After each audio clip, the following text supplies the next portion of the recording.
Hi, welcome to Relax and Chat. I'm your host, Rod Gilley. Today I have something really special for you. I have acclaimed author David Fitzpatrick doing the show today. He's the author of an intense and very well received memoir called Sharp, My Story of Madness, Cutting, and How I Reclaimed My Life. That book got a lot of acclaim, and this guy is quite a writer. I'm so honored to have him on the show. So kick back, relax, and enjoy. I think you'll really like this episode. Hello, David. How are you doing today? I'm good. I'm just thankful that you're having me on your show because it's my book Wolf Boy is not coming out until July 22nd of 2024. Mhm. But I thought I'd get started early and do some practicing, I guess. Well, this show, Relax and Chat, welcomes all writers. I'm not a 30-year veteran of writing. I'm pretty new. So if someone was in the process of writing their first short story, they would be welcome on this show. Um, I welcome anyone who takes the craft seriously and really tries to write well. This show's Right. writing writers, readers, poets, editors, and I don't discriminate. I don't care if you've got 50 years experience. Stephen King is welcome on this show, or if you're just starting out, you're welcome on this show. Great. So, feel welcome because that is this show. We're all about the guest. You are the star of this show, and you are very welcome here. Thank you. Thank you. So, for the members of the audience who may not know much about you, how about you tell us a little bit about yourself in general? Yeah, my name is David Fitzpatrick, and I live in right near Middletown, Connecticut, middle of the state. And I grew up in Guilford, Connecticut, along the Connecticut shoreline, and had a great experience academically at school. I think I wanted to be a writer pretty early. I had an 8th grade teacher, Joe Rutland, at Adams Middle School, and he said, this might be your forte, David. You should follow this. Oh, So I did that, and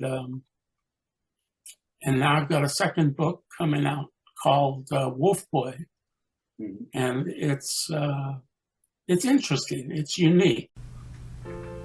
David's style of writing is intelligent and sensitive and caring. He explores without bias what it was like to be a teen in 1979 and how easily one can find themselves in a very embarrassing situation and how easily you can be influenced by someone else. This story's not available yet, but man, is it worth putting on your list. It deals with a Yale sophomore dropout, a Yale University sophomore dropout, Gracie Rose. And she takes these risque photos of a 16-year-old, very new to the world, very naive.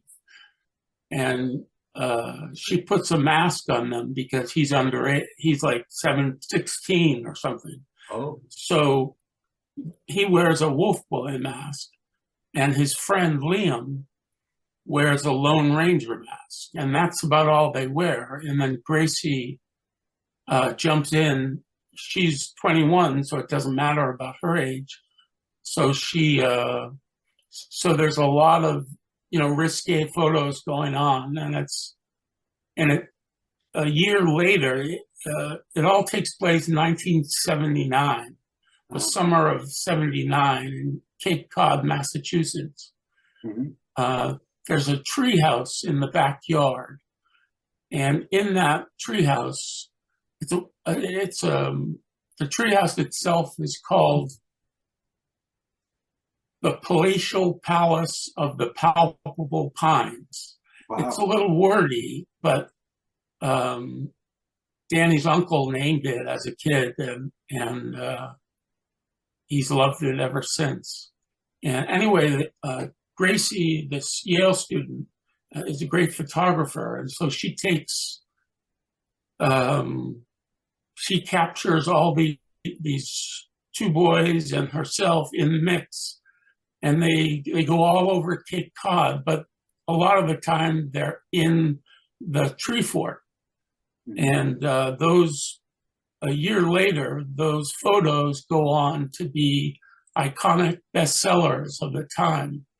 And Gracie, the young woman, goes on to great fame and fortune.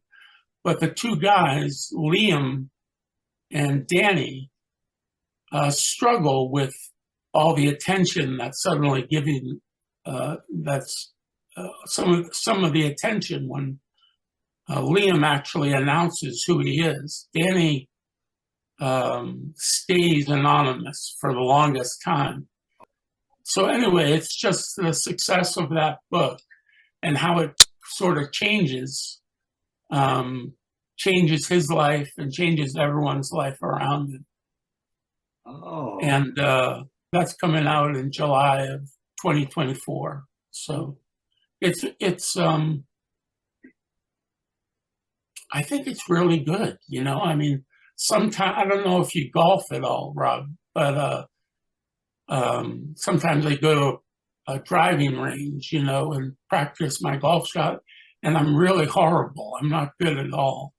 But like once every 100, you hit the ball well. And when you hit it well, it gives you such a good feeling. And I always thought, if I had to describe writing, I do a lot of missed shots. I take a lot of missed shots.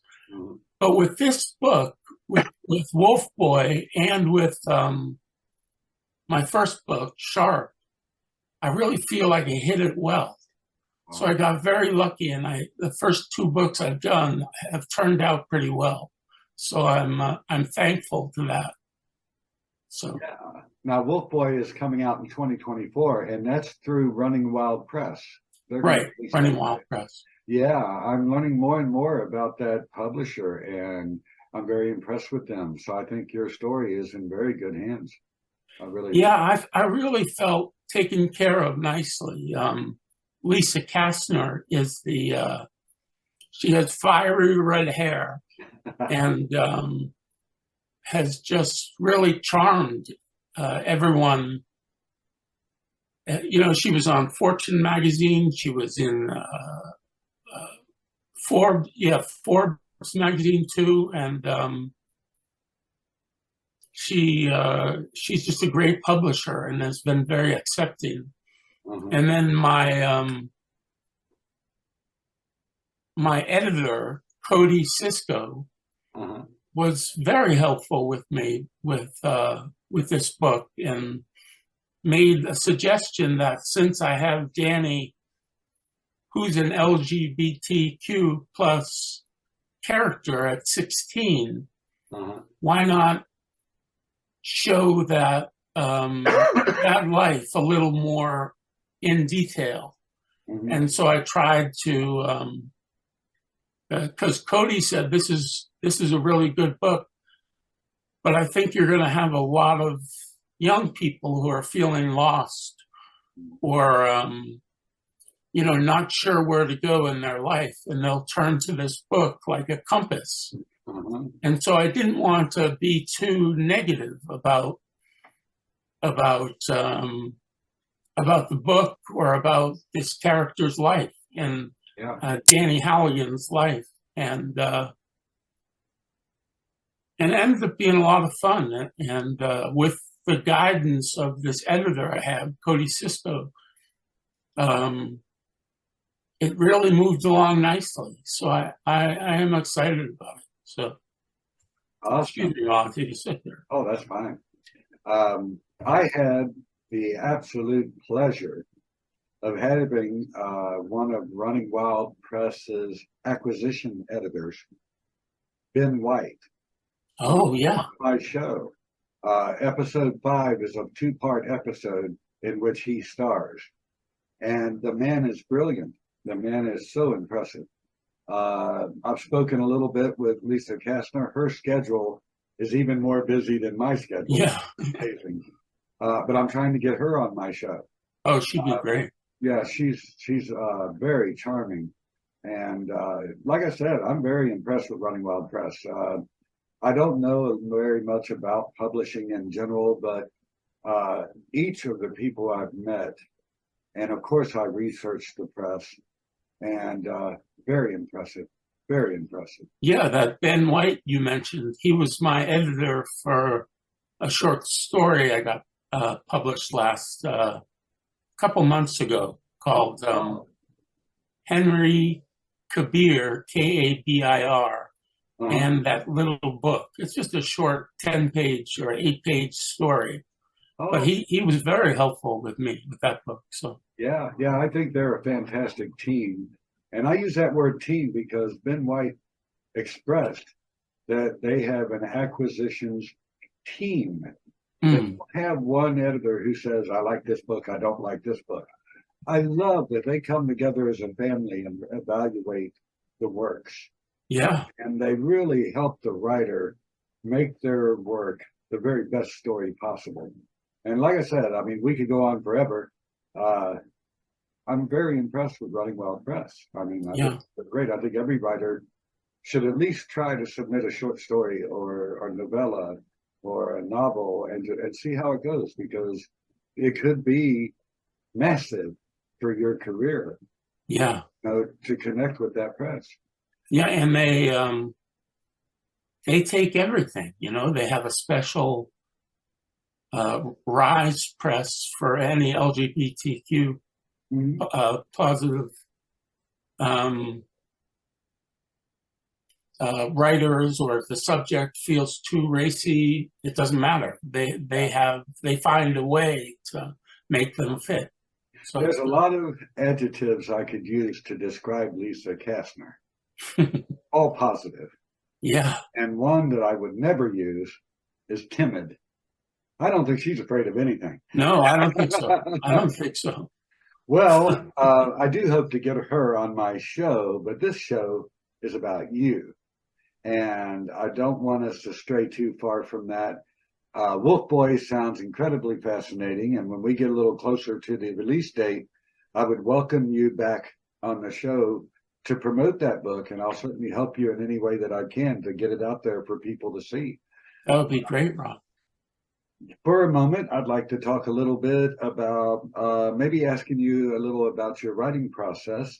The first thing I'll ask you is, are you a pantser or a plotter, and why? Well, a little of both. For my first book, memoir, Sharp, I really did a lot of, I wasn't getting anywhere. And I had a friend of mine who's a literary agent said, try outlining your life and then go back to it.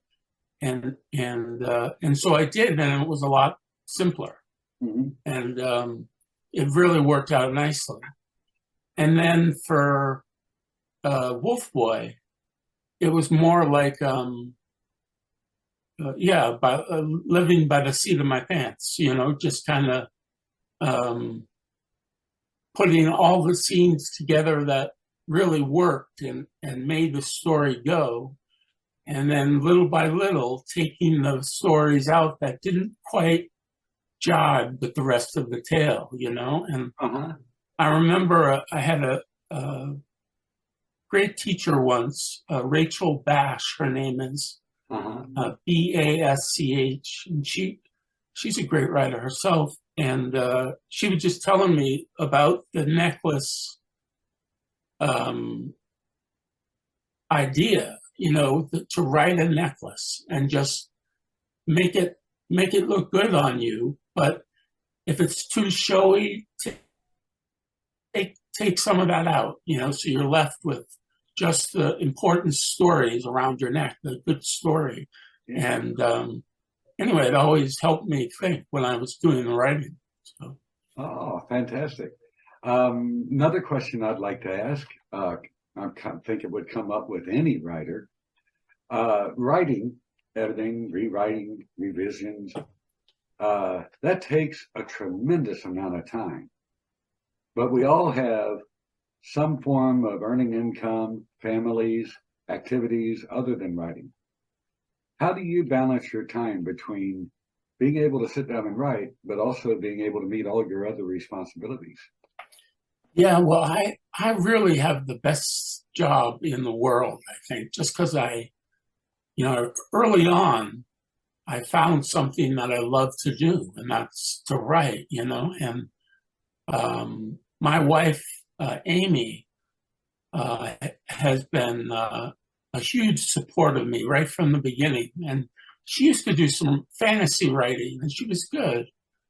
But she's at a position now at a World Bank that she can support me. So it's pretty amazing. It's a great deal. And then I also do some work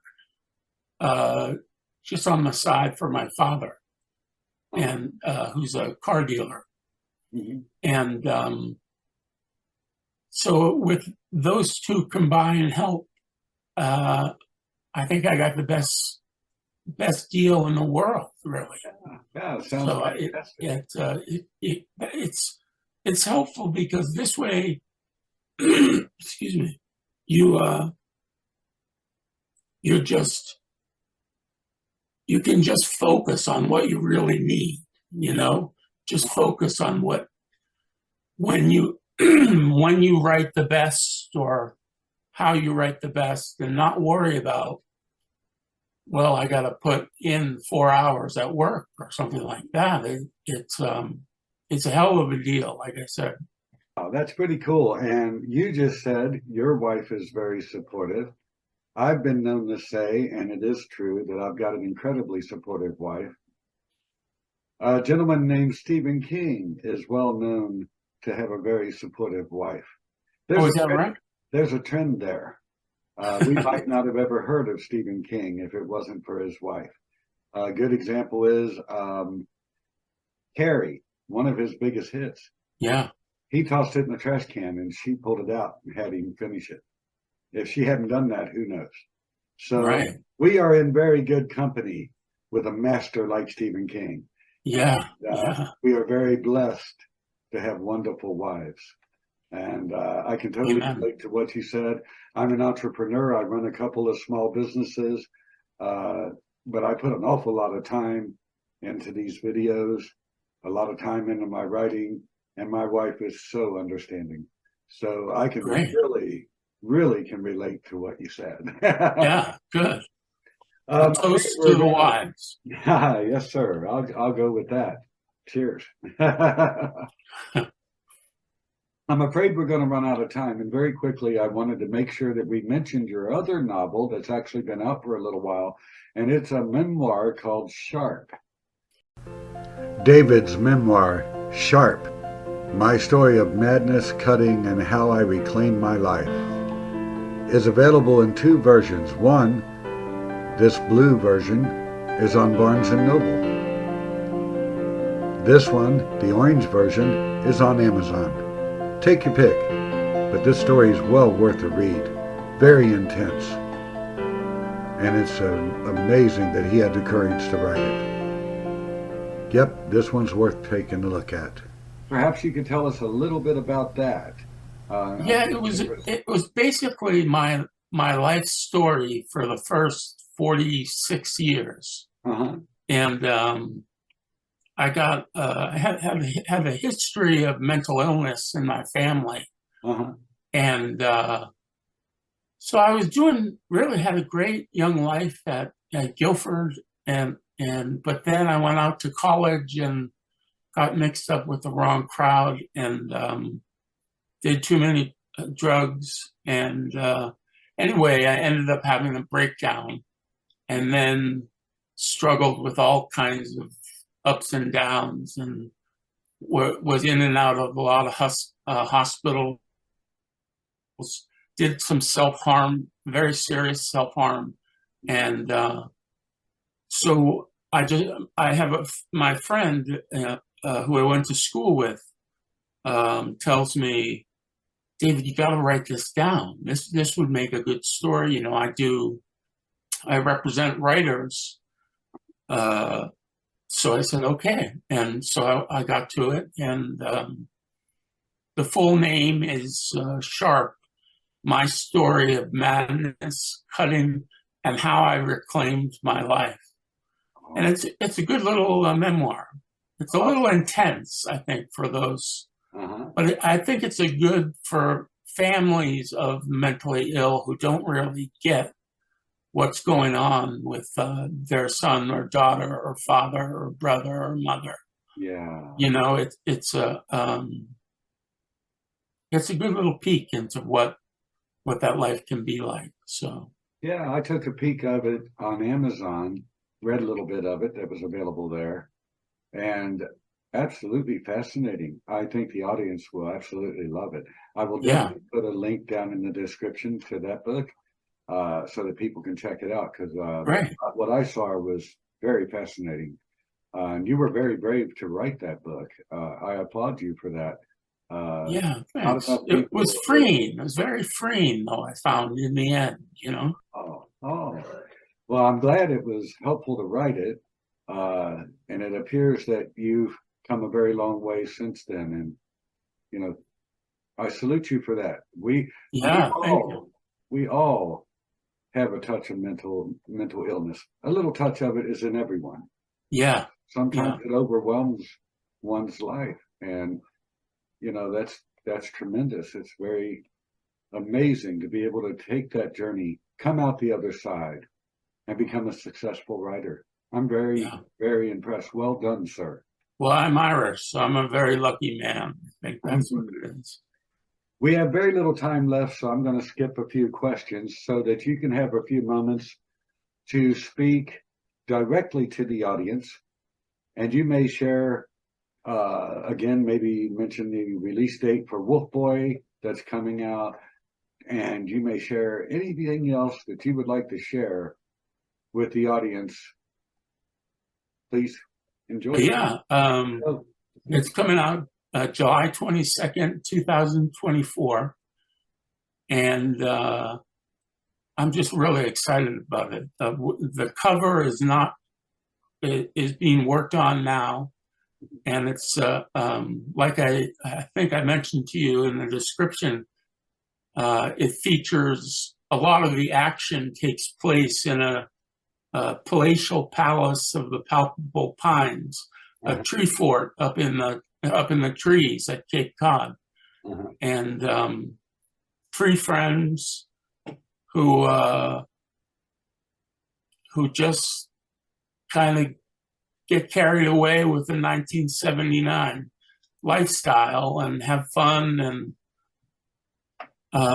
use too many drugs, I bet. But what comes out is strictly black and white pictures, but they're so gripping that they become iconic bestsellers of that time of 1979. So it's worth a read. yeah, it sounds like it.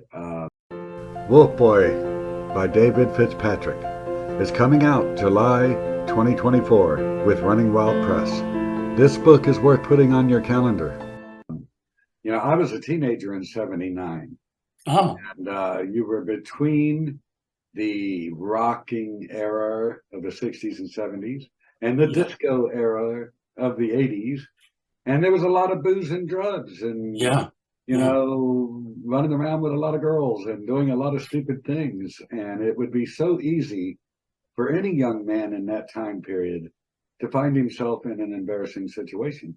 So that yeah. many readers, no matter what their life preferences or backgrounds, many readers should be able to relate to that story.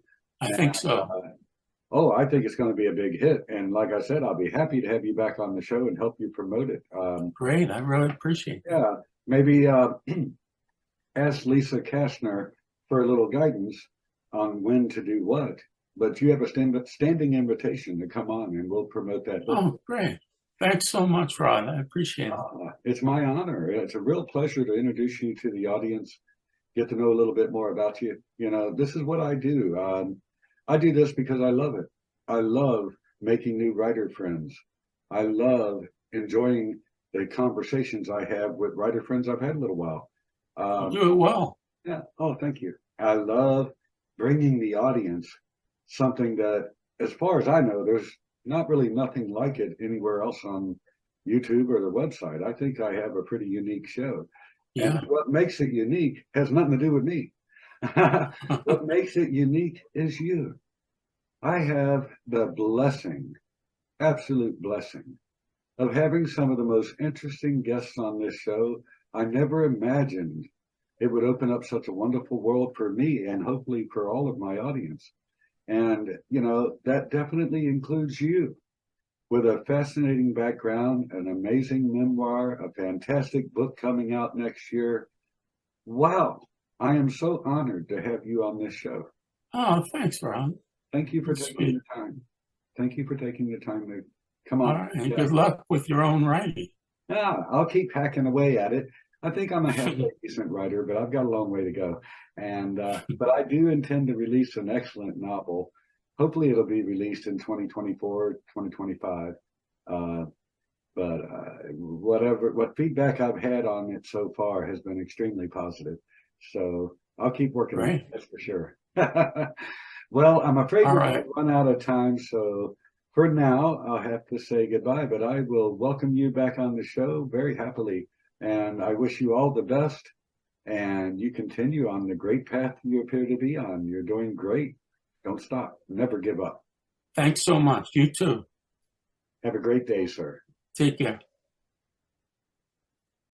I really hope that you've enjoyed this episode as much as I have. I'll have many episodes of Relax and Chat coming in the future with a host of interesting guests. Please click that subscribe button so you don't miss any of them. Have a wonderful day.